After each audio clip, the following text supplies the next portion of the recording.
हरि ओम श्री गुरु शरणम श्री गुरु चरण कमलेभ्यो नमः। गजाननं भूतगणादिसेवितं कपित्थजम्बूफलचारुभक्षणं उमासुतं शोकविनाशकारकं नमामि विघ्नेश्वरपादपङ्कजं। सज्जनों, आज का मेरा प्रश्न है कि यदि हमें बुढ़ापे में आराम से रहना है तो हमें क्या करना चाहिए। तो मैं आपको ये सुझाव दे रहा हूँ कि आपको अपना बुढ़ापा अच्छी तरह से काटना है तो उसके लिए आपको क्या करना चाहिए। तो सज्जनों, ये देखिए, सबसे पहली बात तो ये है कि योग बताया है। मैं सबको नंबर बाई नंबर बताऊँगा। सबसे पहली बात है कि हमें अगर अपने बुढ़ापे को सही ढंग से काटना है तो सुबह की सैर करना बहुत ज़रूरी है। सुबह की सैर करना बहुत ज़रूरी है। सुबह की सैर करना चाहिए। और दूसरी बात, समय से खुद को ढंग से विश्राम दें। समय के अनुसार अपने शरीर को जो है ढंग से विश्राम दें। और सबसे मेन मुद्दे की बात है कि कम बोलें।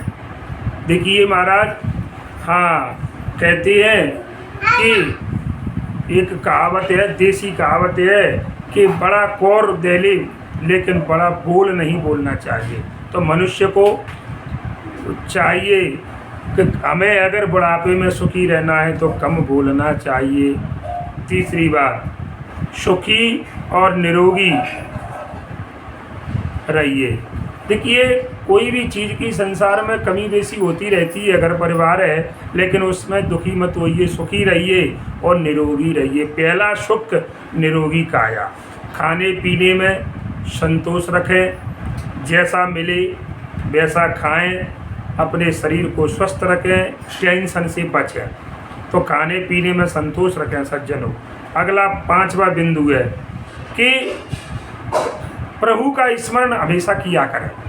आपको प्रभु का स्मरण निश्चित करना चाहिए। सुबह शाम दोपहर कभी भी समय मिलता है तभी जाकर के हमें परमात्मा का चिंतन अवश्य करना चाहिए। छठवीं बात है सज्जनों कि हमें प्रकृति की जो प्राकृतिक शैली है उसको जो है अपनाना चाहिए।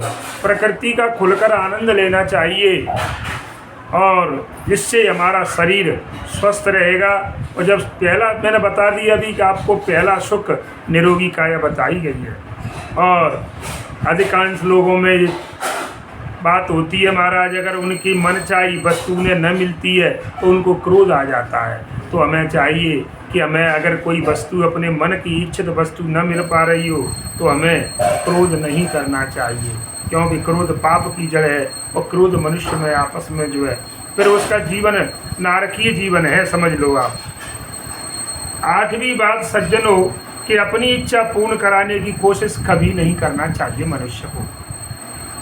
अरे घर परिवार में बच्चे हैं छोटे छोटे, उनका समय है। आपने जब आपका समय था तब खूब आपने ऐसा आराम अच्छी काम किए, लेकिन अब आप उनका समय है, उनको अपने हिसाब से जीने दो। आप शांत रहिए, भोजन करिए, भगवान का भजन करिए। सीताराम। आप काहे को दरवाजे के कुत्ते बन करके बैठ जाते हो भौंकने के लिए, बेटा कहाँ जा रहा है, बहू कहाँ जा रही है। हमें इससे बचना चाहिए। और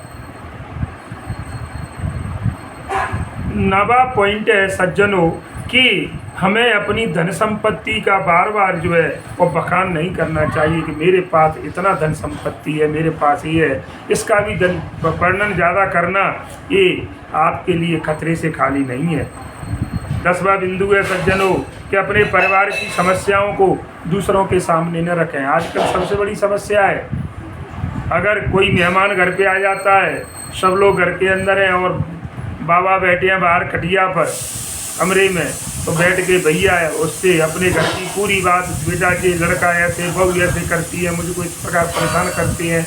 तो अपने घर की बातों को हमें कभी किसी से, अगर आपको अपना बुढ़ापा सही ढंग से काटना है तो अपने घर की बात किसी अनजान से तो छोड़िए, अपने रिश्तेदारों से भी नहीं कहनी चाहिए। जैसे कोई अपने घर पर आता है तो उस आए हुए व्यक्ति से अपने घर के बारे में बुराइयां नहीं करनी चाहिए, अपने घर की कमियों को नहीं बताना चाहिए, क्योंकि ये आपका नियम है।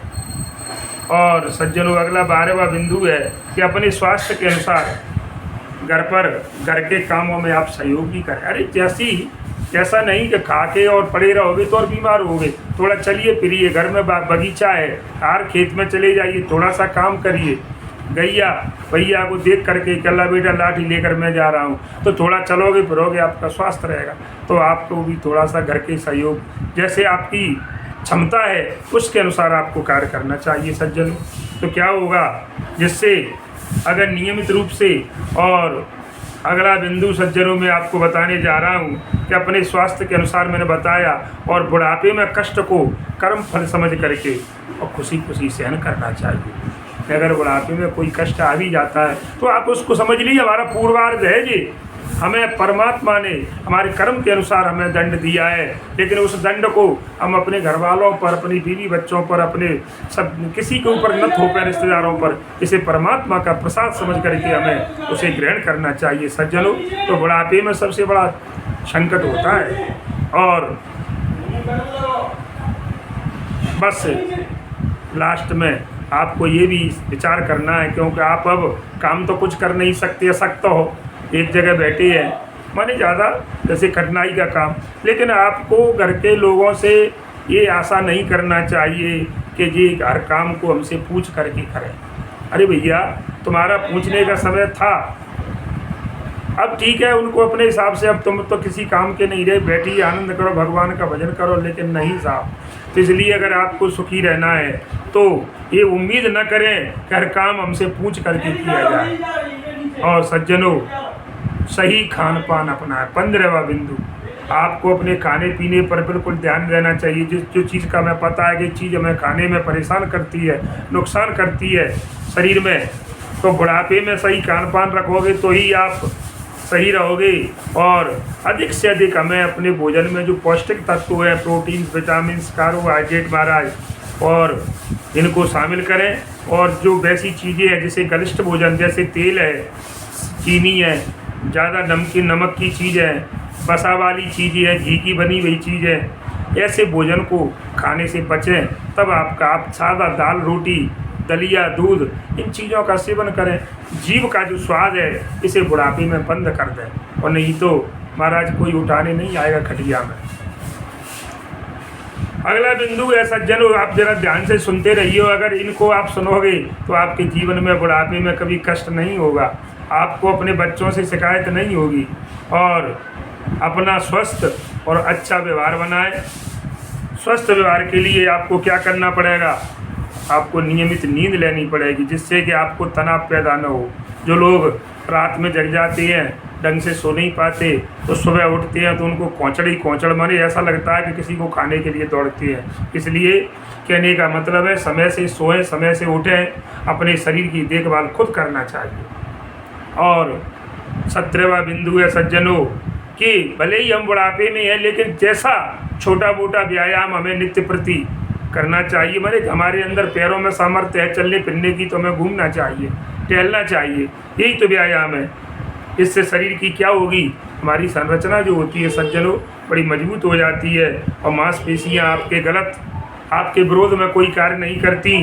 और नियमित व्यायाम से जो है बुढ़ापे में, और सज्जनों आजकल सबसे बड़ी शिकायत है लोगों के लिए कि घुटनों के दर्द, जोड़ों के जो दर्द है, ये समस्या सबसे बड़ी भयानक होती चली जा रही है। इसलिए इससे बचना है तो आपको बुढ़ापे में भी, और बुढ़ापे के नियमानुसार जो सामान्य योगा है उसका अभ्यास करते रहना चाहिए।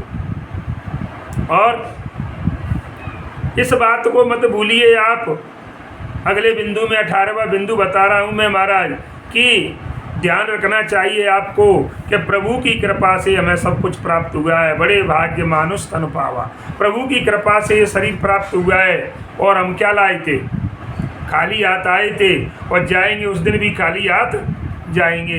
कुछ न तो साथ लेकर आए, न साथ लेकर जाएंगे। इसलिए काहे को हाय हाय अल्लाह करते हो सज्जनों।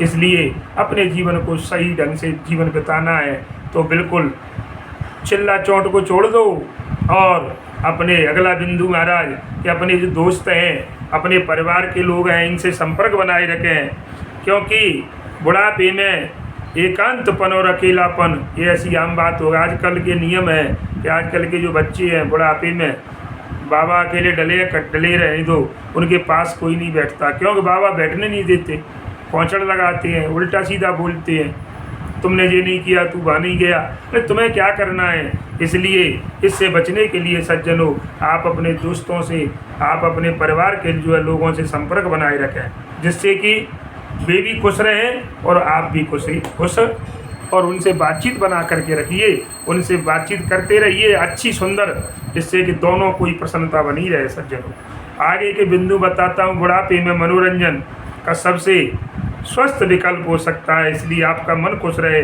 और तनाव भी कम होगा। मनोरंजन भी करना चाहिए। मनोरंजन के लिए आप बैठ जाओ, बच्चों को बैठाओ, बेटा रामायण पढ़ो, मैं सुनूंगा, तो ऐसा नहीं है। आजकल तो टीवी पर भी बढ़िया सुंदर सुंदर धारावाहिक और धार्मिक रामायण, महाभारत, कृष्णा, कई प्रोग्राम आते हैं, आप उनको थोड़ा देखिए, आपका समय कट जाएगा। और मेन बात, बुढ़ापे में हमें नियमित अपना चेकअप करवाता रहने माने करवाना बहुत ज़रूरी है साहब। शरीर का चेकअप करवाते रहिए, क्योंकि नियमित करवाते रहोगे तो आपको किसी भी समस्या पर अधिक माने जैसे कोई समस्या होती है तुरंत उसका पता चल जाएगा और समय पर इलाज हो जाएगा। नहीं तो हमने चेकअप नहीं करवाया तो वो बीमारी बड़ी हो गई तो समझ लो सज्जनों, फिर बुढ़ापा है। जवानी में जो बीमारी होती है, हाथ पैर टूट जाता है सज्जनों, जल्दी जुड़ जाता है, नया खून है, बुढ़ापे में बड़ी दिक्कत हो जाती है। इसलिए सज्जनों, आप इस बात का विशेष ध्यान रखें, अपने बच्चों और परिवार से जुड़े रहें। अपने बच्चों से, अपने परिवार से जुड़ने से क्या होगा, बुढ़ापा सुख से कट जाएगा। और ये आपको मैंने जो तरीका बताया कि बुढ़ापे में और सुख से रहने के क्या नियम हैं। और सबसे आखिरी में महाराज, ये सबसे बड़ी विकट समस्या है घर घर में कि जो बहू बेटी के कड़वे वचन सुन कर के भी शांत हो जाए, उनके प्रति कुछ उत्तर न दें। ठीक है, एक बार दो बार कहेंगी, वो अपने आप खुद शांत हो जाएंगी। इसलिए सज्जनों, बहू बेटियों से कटु वचन के सुन करके भी शांत रहना चाहिए और उनके बच्चों से प्रेम का व्यवहार करें, क्योंकि आपको रोटी चाहिए। अगर आप अपनी बहुओं के बच्चों को ढंग से प्रेम से उनके साथ हंसोगे, खेलोगे, बैठोगे, उठोगे तो आपको सुंदर टाइम से भोजन मिलेगा, कपड़े धुले मिलेंगे, आपकी दवाइयाँ मिलेंगी, सब कुछ मिलेगा।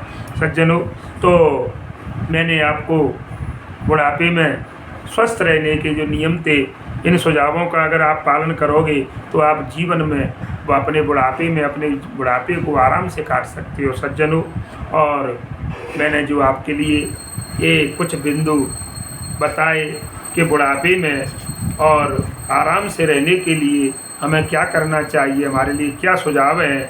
अगर सज्जनों आपको वीडियो पसंद आए तो जो चैनल है गिरिराज मुदगल के नाम से, उसको सब्सक्राइब ज़रूर करें, उसको जो है लाइक करें, शेयर करें, अधिक से अधिक लोगों तक वीडियो को पहुंचाना चाहिए। क्योंकि आपने तो सुन लिया कि हमें वृद्धावस्था में क्या करना है, किन नियमों का पालन है भैया, और दूसरे लोगों को भी तो सुना दो कि तुम्हें जब, क्योंकि ये नियम है प्रकृति का कि बुढ़ापा तो सबका आना है।